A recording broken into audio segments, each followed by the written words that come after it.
2 বছর আমার চাচা আমাকে ধর্ষণ করছে। মনে করেন এখন না আমি আর সহ্যই করতে পারতেছি না। মানে রাত্রে একটা রাতও আমি ঘুমাইতে পারি না। আমার নাম হচ্ছে মিতা। আমি হচ্ছে গ্রামের বাড়ি হচ্ছে রাজশাহীতে। তো আমার জীবনে কিছু ঘটনা ঘটছে।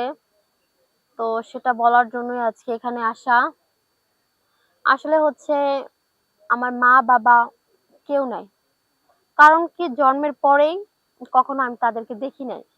যে মা-বাবার আদর, মায়া, স্নেহ কেমন হয় সেটাও কখনো পাইনি। আর জানবো কিভাবে বলেন? তো ছোটবেলা থেকেই হচ্ছে আমার চাচার কাছে হচ্ছে আমি মানুষ হইছি। আমাকে সে লালন পালন করে বড় করছে।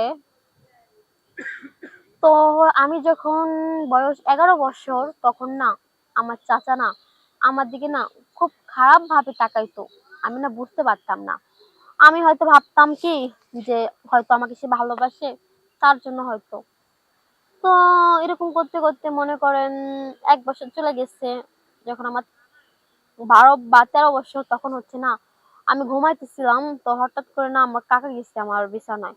যাই না প্রথম মাথায় হাত দিচ্ছে। আমি ভাবলাম হয়তো যে হয়তো মাথায় ঘুমানোর জন্য হয়তো মাথায় হাত দিচ্ছে। পরে না দেখলাম কি আমি তো তখন মানে সালোয়ার পরা ছিলাম। তো হঠাৎ করে কি করলো আমার পায়জামার তলে আমার একটা হাত দিল। মানে তখন আমি খুব ভয় পাইছিলাম। মানে তারপরে আমার বুকের মধ্যে হাত দিত। কিন্তু তখন তো আমার ওরকম বুকই হয় নাই। তো কিভাবে সে কি করবে?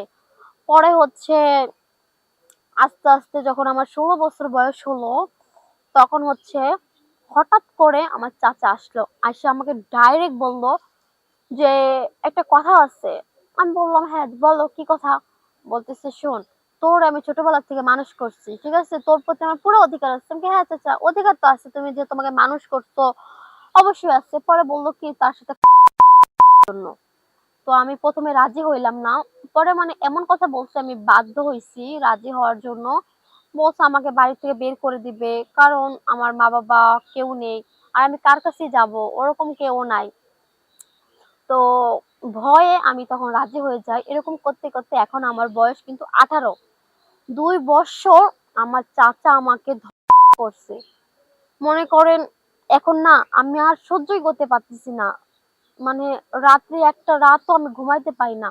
একটা পশু যেরকম আচরণ করে না, ঠিক তেমন ভাবে আমাকে পশুর মতো আচরণ করে। আমি না আর সহ্যই করতে পারি না। দেখেন তার জন্যই কিন্তু তো হঠাৎ করে আমি মানে ভিডিও দেখতে দেখতে হঠাৎ করে ভাইয়াদের ভিডিও আমার ফোনে চলে আসে। তো দেখার পরে হচ্ছে দেখলাম কি স্ক্রিনে নাম্বার দেওয়া আছে। তো সেখান থেকে হচ্ছে নাম্বার নিয়ে হচ্ছে আমি তাদের যোগাযোগ করলাম যে ভাইয়া এগুলা কি সত্যি? আর বললো হ্যাঁ সত্যি। পরে হচ্ছে আমাকে ঠিকানা দিল। তো আমি যে ঠিকানা মতো চলে আসলাম। তো আসার পরে হচ্ছে তারা আমাকে জিজ্ঞেস করলো, তো তাদেরকে সব বললাম। বলার পর আমাকে বললো যে আচ্ছা আপনি কি ক্যামেরার সামনে কি এসব বয়ান দিতে পারবেন? আমি বললাম হ্যাঁ ভাইয়া অবশ্যই দিতে পারবো, কেন পারবো না। পরে হচ্ছে যে ক্যামেরার সামনে আজকে হচ্ছে আমার কষ্টগুলা শেয়ার করলাম। তো আমি না এসব আর নিতে পারতেছি না। আমি জিনিসগুলোর থেকে মুক্তি চাইতেছি। এমন কি কেউ আছেন যে নতুন একটা জীবন দিবেন আমাকে? মানে আমার ছোটবেলা থেকে মায়ের আদর পাইনি। যাও চাচার কাছে মানুষ হয়েছি, কয় না রক্ষকই ভক্ষক হয়ে যায়, তখন তার যাওয়ার মতো কিছুই থাকে না। আমার চাচা আমাকে দুইটা বছর ধর্ষণ করছে। আমি এগুলা নিতে পারতেছি না। যদি আমাকে এরকম কেউ ভালোবেসে থাকেন বা আমার কেউ মায়ায় পড়ে থাকেন অবশ্যই আমাকে এই খারাপ লাইফ থেকে আমাকে উদ্ধার করবেন। তো যদি আমার সাথে কিভাবে যোগাযোগ করবেন? হোয়াটসঅ্যাপে হচ্ছে শেয়ার অপশনে ক্লিক করলেই হোয়াটসঅ্যাপ নাম্বার ইমো নাম্বার দুইটাই দেওয়া আছে। তো সেখানে যোগাযোগ করলে আমার নাম্বার পাবেন। হয়তো আমি সাজিয়ে গুছিয়ে ওরকম ভাবে কথা বলতে পারি না। তো তারপরও সবাই ক্ষমার দৃষ্টিতে দেখবেন। তো আর কিছু বলার নেই আমার। তো ভালো থাকবেন, সুস্থ থাকবেন।